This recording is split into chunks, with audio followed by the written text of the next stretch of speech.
मध्य प्रदेश विधानसभा सत्र में निवाड़ी जिले के पृथ्वीपुर से कांग्रेस विधायक नितेंद्र सिंह राठौर ने युवाओं की नौकरी को लेकर प्रमुख मुद्दा उठाया और मंत्री से इसका जवाब मांगा कि आखिर रिक्त पदों पर कब तक भर्ती कर ली जाएगी। साथ ही उन्होंने पृथ्वीपुर में सब इंस्पेक्टर की कमी के कारण व्यापारी से लूट के प्रयास की घटना के बारे में भी मंत्री जी को अवगत कराया। जैसा कि आपको मालूम होगा कि इन दिनों विधानसभा का सत्र चल रहा है, जिसमें विधानसभा सदस्य अपने क्षेत्र के मुद्दों को विधानसभा में उठाते नजर आ रहे हैं। ऐसे में निवाड़ी की पृथ्वीपुर सीट से कांग्रेस विधायक नितेंद्र सिंह राठौर ने प्रदेश में पुलिस विभाग में रिक्त पड़े पदों के कारण कानून व्यवस्था बिगड़ने का मुद्दा प्रमुखता से उठाया है। साथ ही इन पदों पर जल्द ही भर्तियां निकाले जाने की मांग की। इस दौरान मंत्री नरेंद्र शिवाजी पटेल उनके सवालों का जवाब देते नजर आए। वहीं कांग्रेस विधायक ने गुरुवार की रात पृथ्वीपुर में एसआई की कमी के कारण व्यापारी से लूट के प्रयास की भी बात विधानसभा में रखी, जिनका यह वीडियो सोशल मीडिया पर जमकर वायरल हो रहा है और युवाओं की बात विधानसभा में उठाए जाने पर लोग उनकी तारीफ करते नजर आ रहे हैं। आप भी सुनिए कांग्रेस विधायक नितेंद्र सिंह राठौर के सवाल और मंत्री नरेंद्र शिवाजी पटेल द्वारा उसके दिए गए जवाब का यह वीडियो। माननीय अध्यक्ष महोदय, सबसे पहले तो मैं आपका आभार। कहां से आ रहा है देख लीजिएगा, आपको डिटोमीटर वाला एक ब्लास्ट आएगा सामने। आभार जी। माननीय अध्यक्ष महोदय के सदस्य, सबसे पहले मैं आपका आभार व्यक्त करता हूं कि प्रथम बार मैं सत्र में बोल रहा हूं। मैंने प्रश्न के माध्यम से माननीय मुख्यमंत्री जी से गृह विभाग संबंधित जानकारी चाही थी, जिसका जवाब तो मुझे मिला, किंतु जवाब संतोषजनक नहीं मिला। माननीय अध्यक्ष महोदय, वर्ष 2016 में 863 पदों पे सब इंस्पेक्टर के लिए भर्ती निकाली गई थी और वर्ष 2017 में 611 पदों पर सब इंस्पेक्टर के लिए भर्ती निकाली गई थी। इसके पश्चात लगभग 7 वर्ष हो गए हैं, तब से कोई भर्ती नहीं निकाली गई और जो युवा नौकरी की तलाश में थे वो आज ओवर एज हो गए। पिछले 3 वर्षों से समाचार पत्र के माध्यम से जानकारी निकलती है, नौजवान तैयारी करते हैं लेकिन भर्ती नहीं निकलती।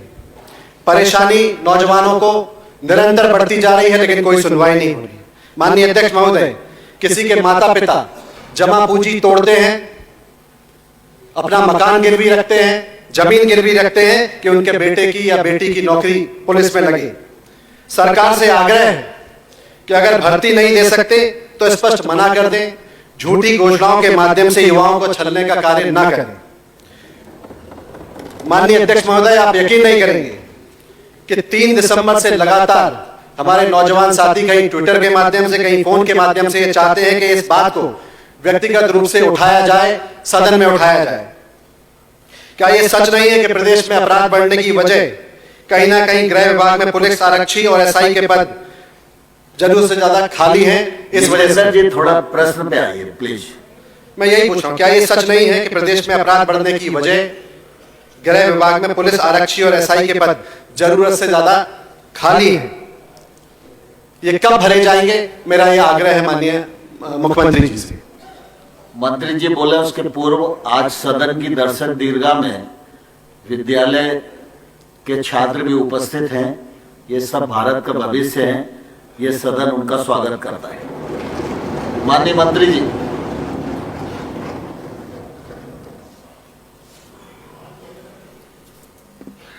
माननीय अध्यक्ष महोदय, जैसा सम्मानीय सदस्य ने प्रश्न किया है, उन्होंने स्वयं ने माना है कि 2016 और 17 में भर्ती हुई है। क्योंकि 2018-2019 में चुनावी वर्ष रहे, बाद में 2 वर्ष कोविड में हो गए, इसलिए भर्ती में थोड़ा विलंब हुआ है। लेकिन प्रक्रिया प्रारंभ है और प्रक्रिया को और पारदर्शी बनाने के लिए सरकार प्रयास कर रही है। पहले केवल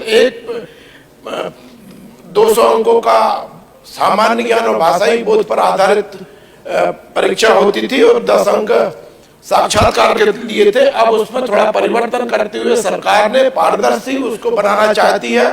प्रिलिमिनरी करना, एक उसमें एग्जाम लेगी, उसके 10 गुने जो विज्ञापित पद है उसके अगेंस्ट 10 गुने अभ्यर्थियों को बुलाया जाएगा, उनकी मुख्य परीक्षा होगी। उसके बाद में जो अपने शारीरिक रूप से परीक्षण होते थे उनके अंक जोड़े नहीं जाते थे, लेकिन अब उनके जोड़ना चाहिए, ऐसा सरकार का विचार है। ये विचाराधीन है और शीघ्र प्रचलन में ये सारी व्यवस्था है। जहां तक सम्मानीय सदस्य ने चिंता व्यक्त किया, उसके लिए मैं उन्हें बताना चाहता हूँ कि 1599 सहायक उप निरीक्षक कारवार उप निरीक्षक के रूप में काम कर रहे हैं, अतः किसी भी तरह से पुलिस का काम प्रभावित नहीं हो रहा है। धन्यवाद। Nitin ji, second supplementary. माननीय मंत्री जी, मैं आपकी बात से सहमत नहीं हूं। सदस्य का दूसरा पूरा। इंडियन जस्टिस रिपोर्ट के अनुसार राष्ट्रीय स्तर पर 835 लोगों पर एक पुलिस आरक्षी है, वहीं मध्य प्रदेश में 1051 है। क्या ये आम आदमी के जीवन के साथ खिलवाड़ नहीं है? मैं बुंदेलखंड से आता हूं, पृथ्वीपुर मेरी विधानसभा है। पृथ्वीपुर में ही कल खुलेआम लूट का प्रयास किया गया क्योंकि वहां पे सब इंस्पेक्टर नहीं है। तो मैं अपने यहाँ की स्थिति आपको बयां कर रहा हूं, यही स्थिति हर जगह की है। आज लोग सुरक्षित महसूस नहीं कर रहे हैं और पढ़ लिख कर लोग बेरोजगार हैं। मेरा आपसे केवल इतना ही सवाल है कि आप ये बताएं कि कब तक उक्त पदों पर भर्ती की जाएगी, ये जवाब मैं आपसे चाहता हूं। माननीय मंत्री जी। माननीय अध्यक्ष महोदय, जैसे मैं पूर्व में भी बता चुका हूं, प्रक्रिया का भी मैंने बताया कि पारदर्शी प्रक्रिया करने के लिए पूरा प्रचलन में है व्यवस्था, और जैसे ये तय होगा उसके बाद में प्रक्रिया शीघ्र प्रारंभ होगी। पिछले वर्ष भी हमने लगभग 6000 आरक्षकों की भर्ती की है, और लगातार जो भी हमारे चूंकि पदोन्नति पर न्यायालय का रोक है, इसके कारण कारवाक के रूप में पदोन्नत करके समस्त पदों पर हमारे पुलिस विभाग में कार्यरत हैं और किसी भी तरह का कमी महसूस नहीं होती। मैं समझता हूं कि माननीय सदस्य से संतुष्ट होंगे। लेकिन तब तक जो लोग ओवरएज हो रहे हैं और जो बिगड़ती कानून व्यवस्था है, उसका जिम्मेदार कौन है? नितिन जी, अपना सेकंड सप्लीमेंट्री हो गया है, प्लीज। हाँ, बता दें, उनका जो सदस्य का प्रश्न था कि ये जो बैकलॉग चल रहा है वो कब तक किया जाएगा, कब तक भर्ती की जाएगी, इसको बता दें। ये प्रक्रिया जो हो रही है वो अपनी जगह पे, सारी प्रक्रिया आप कर लो। एक तिथि बता दो कि 4 महीना है, 6 महीना में ये सारे जो बैकलॉग हैं, जो खाली स्थान पड़े हैं, ये तिथि आप करेंगे। माननीय मंत्री जी। माननीय अध्यक्ष महोदय, मैंने पूर्व में भी बता दिया कि चूंकि पारदर्शिता बनी रहे चयन में, इसके लिए प्रक्रिया प्रचलन में जैसे ही तय होगा ये प्रक्रिया भर्ती करने की प्रक्रिया भी कर ली जाएगी। निश्चित समय बताइए। प्रश्न क्रमांक 7 श्री दिव्यराज सिंह जी। 1 साल, 2 साल, 3 साल जो भी क्या लगे आप तो निश्चित बता दीजिए। देश का जाना माना सैनफिन ग्रुप आपके लिए फिर लाया है झांसी में वास्तु के हिसाब से फ्लोर प्लान सहित एक शानदार टाउनशिप, जिसमें सुरक्षा की दृष्टि से सीसीटीवी, एक ही ग्रैंड गेट से एंट्री और एग्जिट, चौड़ी सड़कें, parking, car wash area, senior citizen and international fountain parks, swimming pool, gym, badminton, tennis आदि courts, school, hospital, shopping mart आदि कई सुविधाएं। इसीलिए तो हम झांसी में लोगों की पहली पसंद। 12 साल पहले अपने स्टार्टअप के साथ ही योग्य नेतृत्व, अनुभवी टीम और सक्षम सेंट्रलाइज और उत्तरदायी प्रबंधन के बल पर सबको घर गुणवत्ता के साथ समय पर घर की योजना के तहत सैनफिन समूह ने बहुत ही कम समय में 1500 से ज्यादा यूनिट्स को दिया है कब्जा। समय पर डिलीवरी से हमारे ग्राहकों में बड़ा है विश्वास और मिली है संतुष्टि। सैनफिन समूह ने बहुत कम समय में Sanfin Ashok city, green homes residency, green homes city, Sanfin Ashok valley, Delhi public school, Sanfin शाखा, केन सैनफिन अस्पताल सहित कई अन्य परियोजनाओं के साथ नई झांसी के निर्माण में स्थापित किया है एक बड़ा मुकाम। तो आप भी आज ही आइए अपने परिवार के साथ और कीजिए अपने सपने साकार।